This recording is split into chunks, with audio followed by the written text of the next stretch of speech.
নারকেল দিয়ে তো অনেক রকমের রেসিপি বানিয়ে খেয়েছেন। একবার এই রেসিপিটা বানিয়ে দেখুন, সত্যি বলছি এর স্বাদ মুখে লেগে থাকবে। ঘরে যদি সামান্য দুধ আর নারকেল থাকে তাহলে ঝটপট আপনারা এই মিষ্টিটা বানিয়ে নিতে পারবেন। আর বিশ্বাস করুন, মুখে দিলে একেবারে মিলিয়ে যাবে, এতটা সফট তৈরি হবে। আলাদা করে আর বরফি বা কালাকাঁদ এসব বানাতে হবে না, এই একটা মিষ্টিতেই দুটোর স্বাদ পেয়ে যাবেন। খুব সহজভাবে আজকের এই রেসিপিটা আপনাদের সাথে শেয়ার করব, আশা করছি ভালো লাগবে। তো হ্যালো এভরিওয়ান, কেমন আছেন আপনারা সবাই? আশা করি আপনারা সবাই ভালো আছেন and welcome to my channel. চলুন তাহলে আর দেরি না করে ঝটপট বানিয়ে ফেলি এই নারকেল আর দুধ দিয়ে তৈরি মজাদার মিষ্টি। তো প্রথমেই এখানে আমি একটা কড়াই বসিয়ে দিয়েছি আর এর মধ্যে দিয়ে দিচ্ছি 1/2 লিটার তরল দুধ। এখানে আমি প্যাকেটের ফুল ক্রিম বা ফুল ফ্যাটযুক্ত দুধটা নিয়েছি। আপনারা চাইলে কিন্তু গরুর দুধ দিয়েও এই রেসিপিটা বানিয়ে নিতে পারবেন। আচ্ছা, তো এবারে একদম ফ্লেমটা হাইতে রেখে একটু বাদে বাদে নাড়াচাড়া করে দুধটা আমাদের একবার ফুটিয়ে নিতে হবে। আর দুধ যখন কাঁচা থাকে তখন কিন্তু সেটা তলায় লেগে যাওয়ার সম্ভাবনাটা বেশি থাকে, তাই একটু বাদে বাদে কিন্তু অবশ্যই নেড়ে দিতে হবে।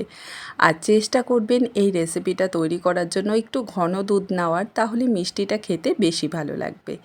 আচ্ছা, তো দুধটা ফুটে গেছে, এখানে ফ্লেভারের জন্য আমি 3টে এলাচ দিয়ে দিলাম।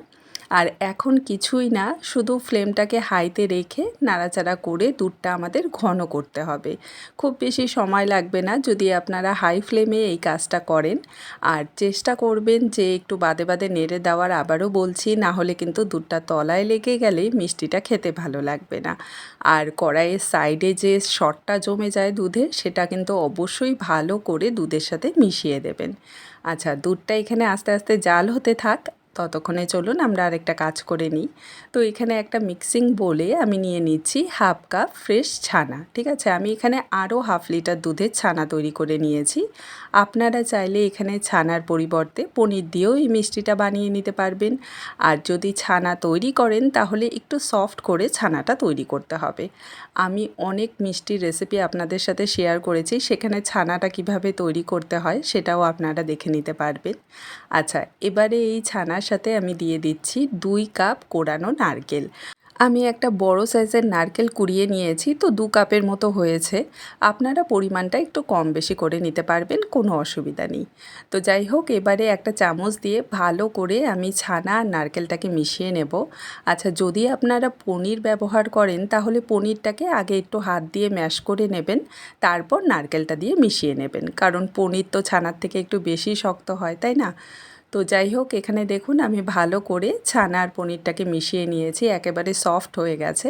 আপনারা চাইলে এর মধ্যে 1 থেকে 2 চামচের মতো মিল্ক পাউডারও অ্যাড করে দিতে পারেন। আমি আজকে গুঁড়া দুধ ছাড়াই এই মিষ্টিটা বানাচ্ছি। তো যাই হোক, এবারে এই বোলটাকে আমি সাইডে রেখে দিচ্ছি। চলুন এবার দুধটা জাল করতে বসিয়েছিলাম সেটা কতটা ঘন হলো দেখে নিই।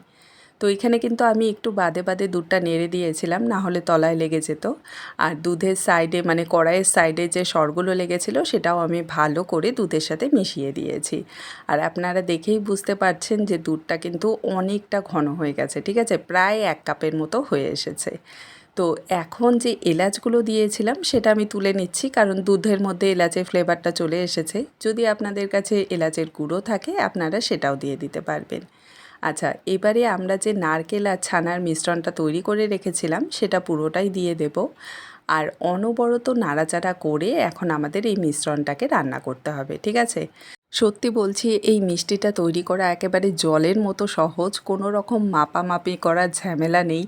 একদম কয়েকটা গোনা উপকরণেই তৈরি হয়ে যায়, এক্সট্রা করে বাজার থেকে কিছু কিনে আনারও প্রয়োজন পড়ে না।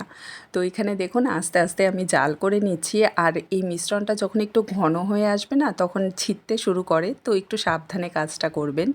আর যতক্ষণ এটা একটু পাতলা আছে তখন মাঝারি আছে আপনারা এই মিশ্রণটাকে জাল করে নিতে পারবেন, কারণ এটা কিন্তু কন্টিনিউ নাড়াচাড়া করতে হবে, না হলে তলায় লেগে যেতে পারে। যেহেতু আমরা দুধটা ঘন রেখেছি, তারপর এর মধ্যে ছানা অ্যাড করা আছে। আর এমনিতেই কিন্তু এই মিষ্টিটার মধ্যে একেবারে দানাদার টেক্সচার চলে আসবে, কারণ ছানা আর নারকেল দুটোই দেওয়া আছে। তো যাই হোক, এখানে দেখুন ভালো করে আমি মিশিয়ে নিচ্ছি আর নাড়াচাড়া করতে করতে এটা কিন্তু অনেকটা ঘন হয়ে এসেছে, ঠিক আছে।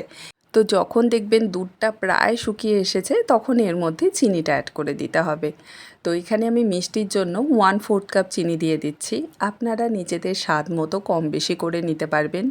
আর 1/4 কাপ চিনিতে খুব বেশি কিন্তু মিষ্টি হবে না, একদম পারফেক্ট হয়েছিল আর কি আমার কাছে। তো আপনারা নিজেদের পছন্দ মতো দিয়ে দেবেন। আচ্ছা, তো চিনিটা দেওয়ার পর এই মিশ্রণটা কিন্তু আবারও একটু পাতলা হয়ে যাবে। তো অনবরত নাড়াচাড়া করে এটা আমাদের ততক্ষণ জাল করতে হবে যতক্ষণ না এর মধ্যে একটা বাইন্ডিং চলে আসছে, ঠিক আছে? যেমন আমরা বরফি সেট করি তার জন্য যেরকম একটা মিশ্রণের দরকার পড়ে, ঠিক সেমনভাবেই আমাদের এটা তৈরি করে নিতে হবে। তো খুব সহজেই কিন্তু ঝটপট রেডি হয়ে যাবে। এই যে দেখুন আস্তে আস্তে এটা কিন্তু একদম এক জায়গায় জড়ো হয়ে যাচ্ছে, কোথাও লেগে ধরছে না, একদম কড়াইটা পরিষ্কার হয়ে গেছে কিন্তু, ঠিক আছে? তো যেহেতু এই মিষ্টিটা আমি একটু নরম পাকের তৈরি করছি তার জন্য একটু নরম থাকতেই নামিয়ে নেব। আপনারা চাইলে আরেকটু জাল করে নিতে পারেন। তো মিষ্টিটা সেট করার জন্য পারফেক্ট একটা ডো কিন্তু রেডি হয়ে গেছে। তো আর দেরি না করে এখন সাথে সাথে এটাকে নামিয়ে নিতে হবে। আর আজকের এই মিষ্টিটা সেট করার জন্য আমি এখানে দেখুন একটা স্কোয়ার কেক টিন নিয়েছি। আপনারা চাইলে স্টিলের থালাতেও কিন্তু এটা সেট করে নিতে পারবেন, কোনো অসুবিধা হবে না।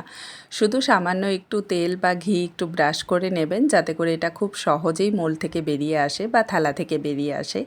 আরেকটা জিনিস খেয়াল রাখবেন, মিশ্রণটা কিন্তু কোনোভাবেই ঠান্ডা করা যাবে না, গরম থাকতে থাকতেই এটাকে মোল্ডের মধ্যে আর কি ঢেলে নিতে হবে, না হলে কিন্তু সেট করতে একটু অসুবিধা হবে, ঠিক আছে? তো এখানে আমি পুরো মিশ্রণটা নামিয়ে নিয়েছি। এবারে স্প্যাচুলার সাহায্যে একটু চেপে চেপে একদম লেভেল করে নেব, ঠিক আছে? আর যখন দেখবেন যে এই মিশ্রণটা পুরোপুরি ঠান্ডা হয়ে গেছে তখনই কিন্তু এটা একদম কাটার জন্য বা সার্ভ করার জন্য রেডি হয়ে যাবে। তো চলুন এবারে এই মিশ্রণটাকে আমি ফ্যানের নিচেই রেখে দেবো, মানে কেক টিনটাকে, যাতে পুরোপুরি ঠান্ডা হয়ে যায়। ফ্রিজে রাখার কিন্তু কোনো প্রয়োজন নেই, একদম ফ্যানের নিচে কিছুক্ষণের জন্য রেখে দেবেন, দেখবেন একদম পারফেক্টভাবে সেট হয়ে যাবে। তো এখানে দেখুন আমাদের মিষ্টিটা কিন্তু খুব সুন্দরভাবে সেট হয়ে গেছে। আমি একটা চাকুর সাহায্যে সাইডগুলোকে একটু ছাড়িয়ে নিচ্ছি যাতে করে খুব সহজেই এটা ডিমোল্ড হয়ে যায়। আর তারপর এর ওপরে একটা প্লেট বসিয়ে দিয়ে উল্টো করে নিলেই দেখবেন যে খুব সহজে মিষ্টিটা বেরিয়ে আসবে। যেহেতু আমরা ঘি দিয়ে ব্রাশ করে নিয়েছিলাম, বাটার পেপার দেওয়ার কোনো প্রয়োজন নেই। এবারে আমি সামান্য একটু পেস্তা কুচি দিয়ে মিষ্টিটাকে সাজিয়ে নিচ্ছি। আপনারা নিজেদের পছন্দ মতো ডেকোরেট করে নিতে পারবেন। তো ব্যাস, আমাদের নারকেল আর দুধ দিয়ে তৈরি মজাদার মিষ্টি কিন্তু রেডি হয়ে গেছে। আর আমার কাটাতেই হয়তো আপনারা বুঝতে পারছেন যে এটা কতটা সফট হয়েছে। সত্যি বলছি, মুখে দিলে একেবারে মিলিয়ে যাবে। আলাদা করে কালাকাঁদ বানাতে হবে না, নারকেলের বরফি বানাতে হবে না। এই একটা মিষ্টিতেই সব কিছুর টেস্ট পেয়ে যাবেন। আর ছোট থেকে বড় পরিবারের সকলেরই কিন্তু খুবই পছন্দ হবে। তো রেসিপিটা যদি আপনাদের ভালো লেগে থাকে আমাকে কমেন্টে জানাতে কিন্তু একদমই ভুলবেন না।